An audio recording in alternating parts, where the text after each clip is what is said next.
Let's get in the fundamental voice. Vinay Khattar Johnson right now. Vinay, thanks for joining in. It's looking increasingly wobbly. Over the last week, it was looking bad, and today we've opened with a bit of a gap, or rather, we've trading at the lowest point of the day. What's your sense about which way do we go over the next few days? Because I think the commodity-led stocks are leading the indices down. So a couple of factors here. One, that market had seen a huge degree of run-up. Individual stocks had more than doubled or tripled, especially in case of a lot of mid caps and small caps.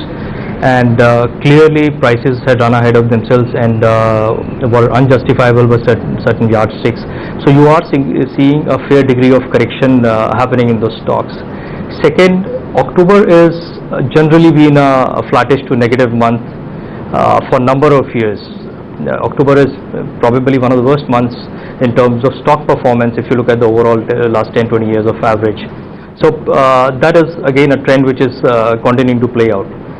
Lastly, in terms of commodity, you are seeing a trend which is led predominantly by appreciation in US dollar, which is causing commodity prices to correct downwards. Crude is down, gold is down, even copper and other base metals are trading down.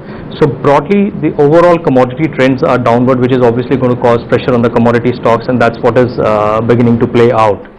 How long will this trend continue? It's a difficult guess to take, depending, and that's a call on the multiple side. One, are we at the end of the super cycle in the commodities, and is it done for good, at least for the foreseeable future?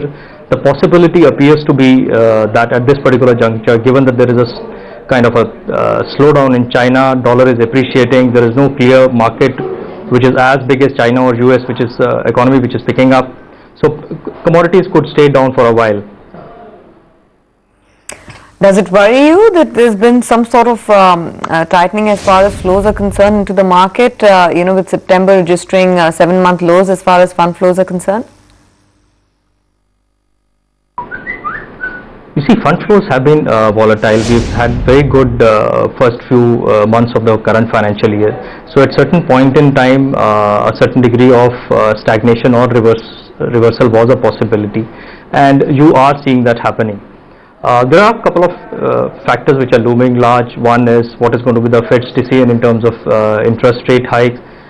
There was a lot of debate whether that could get preponed to end of first quarter, which of course, as per FOMC's last meeting, that did not happen, and then again analysts are talking about a rate hike towards second half of the next fiscal, and that will remain one of the overhangs on the market.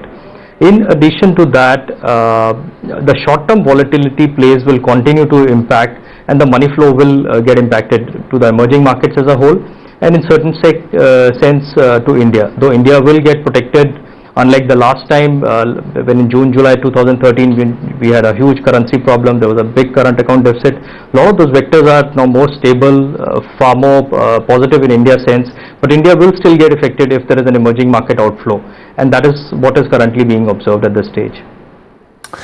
Okay, that's the macro discussion. Now, before I continue our discussion with Vinay, we have an exclusive piece of news coming in, so let's address that.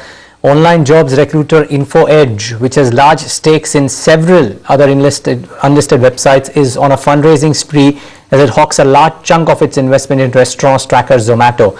The move comes after InfoEdge recently raised 750 crores via QIP. Nisha Poddar has exclusive details about this. Nisha, fill us in on what you're picking up. Right, Neeraj. We all know about Naukri.com, and that's the owner of that is InfoEdge, but it also owns 51% stake in Zomato, and they are looking at monetizing a large part of their stake in this particular company.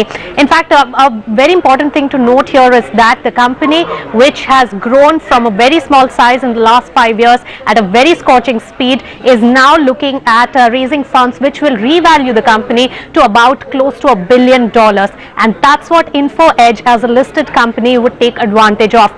Remember, when Info Edge spotted this company as an investment destination, the company was worth only a few $1 million, and now they are aiming at $1 billion. So a large part of the stake in Zomato is what Info Edge is looking at monetizing at this point, and those deal negotiations and those talks are going on. In fact, this is part of the larger process which Zomato on its own is running at the moment. This is probably the 6th round of fundraising by the company over the last 4 years, and this time it's going to be the largest, raising about $100 to $150 million.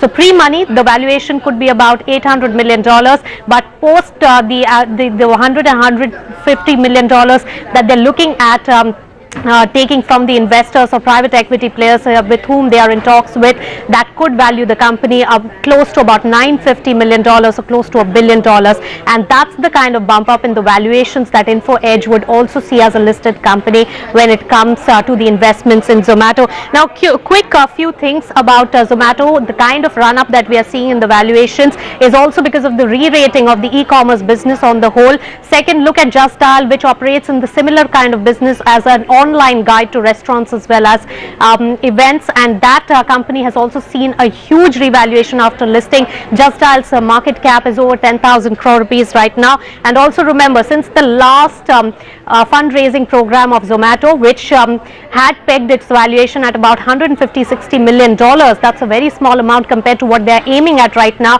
From then to now, a lot has changed in this particular sector. First, re-rating of Just Dial, which is a competitor.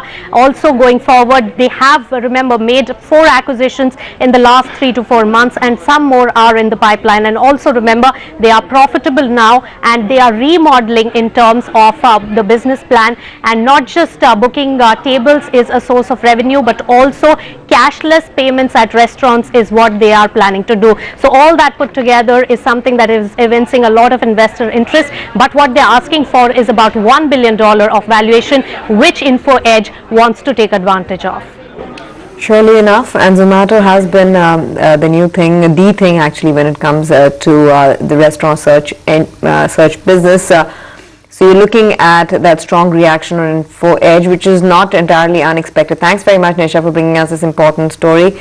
It went past 900 quite strongly, all the way to I think about 910, and is correcting from there. But the stock is seeing a bit of a reaction to this news, and if it does come by, if indeed the valuation for that 51% stake is $1 billion for Zomato, Info Edge would be in for a lot of cash. Vinay, just a quick perspective on Info Edge, because either ways, Just Dial, Info Edge, these businesses have benefited from the sort of a scarcity premium that the market is giving them on account of there not being many listed entities from the space. Scarcity premium, probably yes, but far more in terms of valuation. If you were to actually look at these companies, the top line numbers for a number of these companies on the e-retailing side or e-commerce side are very, very good, but very little translates to the bottom line side. So this does not necessarily mean that all the companies would fall into this bracket, but bottom line performance and eventually leading to what kind of profitability and what kind of PE multiples that these stocks end up trading is going to be relevant. Could you have a very sky-high valuations for a number of these companies, given that the top line numbers that most of these guys are reporting? Amazon indicated that they've had more than $1 billion of sale already in their first year of operation in India. You've had similar comments on very aggressive growth in online businesses from the other unlisted players like Snapdeal, Flipkart, and so on and so forth. So the entire e-commerce space is buzzing at this particular point in time. Valuations have been sky high, and unlisted entities are rushing to raise in whatever capital they can while the times are good. Yep, but top line is the word really. Look at what Flipkart did yesterday. Look at what some of the others are doing as well. But by the way, look at what the Nifty is doing, 100 points down now. So hunky-dory for Info Edge. That stock is doing very well. Just Dial is doing well, but the Nifty is not. 97 points off today. So that's the larger piece that we should focus on for a bit as well in today's session. The broader market space, a lot of stocks have corrected quite a bit. Adani Port is now down 6%. Remember, a short idea today morning or today afternoon, it's seen some massive Y build up as well. And which brings me to the question of infra players, Vinay. But two ways to argue this. One, that the stocks are back or even below in certain cases below the levels that they were before the election verdict came out. So the valuations have come back to mean again. 2, the recovery will be a really long way away, and therefore it's not the best time to buy these stocks now. Which camp are you on? I've lost.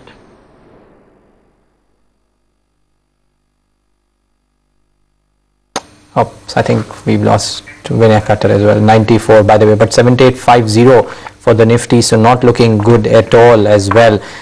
Just a focus on that, Mitesh. I know you recommended buying into some of the puts if you want to trade the Nifty, but if you look at the indices specifically, it's metals and PSU banks which have gone down. Would you have any trading ideas for the bank Nifty or any of the individual PSU banks today? Neeraj, we had a sell on BOB, so I think that's one. I think on the bank Nifty, I would still advise buying into 15,000 strike puts. I think that will be a good trade. You can even buy it for the October expiry. And my belief is that the put which is trading at about 180, 181 levels, it was a recommendation at 155 as well. I think it will eventually head towards 240 to about 250 in the next few days. It's looking increasingly choppy today, I must say. 7853, 91 watt points, so bobbing between those spaces. Vinay, that's the point essentially. The weaker hands today, they may have come off on the valuation game right now and may be looking cheap, but the point is that there might be a time, an elongated time correction for these pockets, and they may not revive in the hurry. What would your advice be to your clients for infrastructure, stroke PSU banks, stroke cyclicals? We'll broadly categorize all these sectors as cyclicals, whether it is infrastructures or banks and so on and so forth. Now on the cyclical side, the clear call that the market was taking was that there is going to be a recovery in the cycle, probably faster than what a lot of people felt. And at this particular point in time, market is debating whether the recovery would be as fast or could be as fast as what a lot of people wonder. Now the on-ground checks indicate that except for a particular one or two segments like pickup in CV cycle and so on, and CV demand and so on, in most of the places the recovery cycle is not picking up. The credit growth numbers have not gone up. Some of the auto ancillary guys at whom we spoke to in the two-wheeler segment and so on continue to exercise caution. There is no clear pickup in the number. There is no clear pickup in the recovery on the for the NBFCs. Or the collections and so on. So it appears that for the time being that it is going to take a while before there is a clear pickup on the cycle. Now if the cycle does not pick up, a lot of these sectors, the valuations have run up significantly, especially on the infrastructure side, road construction, ports, and many others. Now if the cycle does not reverse quickly, then these stocks could languish at these levels for a while before there is a clear indication then the cycle is going to pick up.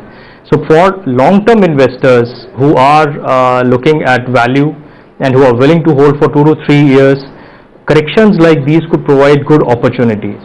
For people who would want to not play cycles and just buy stocks irrespective of the sectors, there are more balanced bottoms-up approach in terms of buying quality businesses with good managements and good capital efficiency ratios. That is the way to go. Fair enough. Let's just, Vinay, just stay on with us for a second. Let's go across to our research desk where Darshan and Yatin are standing by to give a quick perspective on what dealers are making of trade in the last 15 minutes. It's coming off for the market. Darshan, what are you hearing from your sources? See, at this point of time, Infosys is that dealers are recommending to accumulate ahead of the results. The results will be there on the 10th of this month, and what dealers are indicating that the management commentary is expected to be very strong. Mr. Sikka will be actually giving the commentary as the head of the company, and this time around they expect that the management commentary will be very strong. The counter has already run up significantly over the past few days, and given the fact that how the dollar is getting stronger against the rupee. IT is something that they like at this point of time. The other company that they like is Havells, which is up in trade. Credit Suisse report came out today, but despite that, they believe that due to the festive demand that will come in the over the next 1 month, they believe that sales will be very good, and because of the festive sales, they like Havells. And finally, Man Industries is something that dealers recommend as a positional buy. They believe some marquee HNI names have been active buyers in the counter. Yatin, come to you. Thanks, Darshan, for that. What is it that you're hearing from your sources? Tanveer, Sun Pharma is something that dealers are shorting at this point in time, purely on the basis of FNO trends. This is one stock which looks weak in the pharma space. Of course, we have seen generally some profit taking happening in most of the pharma names. Also, Tata Steel is one metal name wherein dealers are expecting some sell-off to happen. Of course, despite the CLSA upgrade to the stock has not managed to do much in trade, in fact down almost 2 percentage points in trade. Clearly this is one stock wherein dealers are expecting some weakness to come in, given the fact that we have seen a commodity sell-off in the global markets. And finally, Kolte Patil, in the morning also we were speaking about this. This one stock wherein a lot of accumulation is happening at lower levels. In fact, the launch pipeline and the kind of cash flows these launches could deliver in the next few quarters, that is quite attractive, and possibly the quarterly numbers this time would also be good, is what dealers are indicating at this point in time. Kolte Patil, HNI is accumulating at current levels. Well, one real estate stock that's holding out for today's session at least, not bad going. Thanks a lot for that, Yatin. Vinay, before we let you go, it's looking very bad right now, but I'm sure there are companies that you've met in the recent past which are looking very good, the story is looking promising. Is there a mid-cap stock, or for that matter a slightly large cap stock, that you'd be comfortable recommending to investors that they can buy right now and hold for the next 1-2 years? One of the stocks that we are recommending to our clients is Polymedicure. Now this is a relatively small company with about 2,000 crores of market cap and just about less than 400 crores of sales currently. This company makes IV cannulas, blood bags, blood transfusion sets, and so on. Now if you look at the Indian domestic market, it's almost 4,000 to 5,000 crores rupees worth of market in this particular segment. Most of the hospitals are the dominant users of these products. And this market is dominated by multinational companies. So 70% of the market is captured by multinational companies, and a big chunk of it is in the unorganized side. So one of the key players on the domestic side is Polymedicure.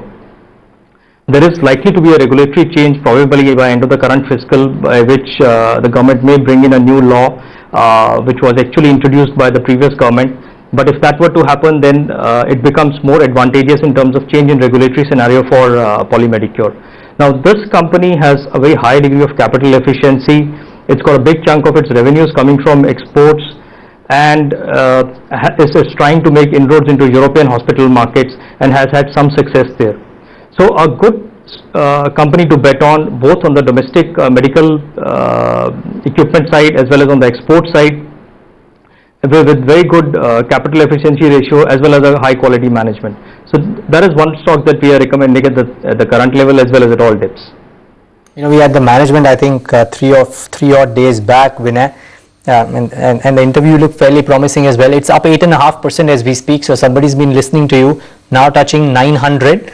I'm not asking for a number, but what's the kind of growth that you believe Polymedicure, the stock can show, say, over the next couple of years? It's at 904 now, incidentally, climbing as you speak on air. So we have penciled in about 25%, and there could be a certain degree of upsides to these numbers.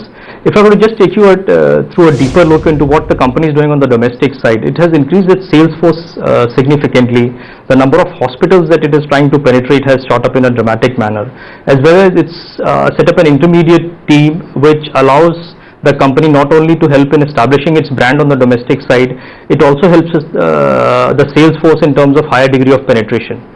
Plus, a lot of focus in Europe will lead to higher traction there. The dominant European player is Braun, where it's competing very stiffly against him, and it's recently won a legal suit against the company, because of which you will see about 30 to 40 crores of additional revenue in the next 12 to 18 months. So net, We have penciled in 25% growth over next 2 years, but there could be significant upsides to this number. All right, Vinay, we let you go at that. Thanks very much for joining us and giving us your sense of the markets. I really appreciate your views as always. We're counting down to the last 10 minutes of trade. That's Poly Medicure, which Vinay just spoke about, closing into a 9% gain at 902. Strong run for the stock. Not so much in terms of volume support, but good price action coming in there. The market, however, is laboring, closing into 100 points loss.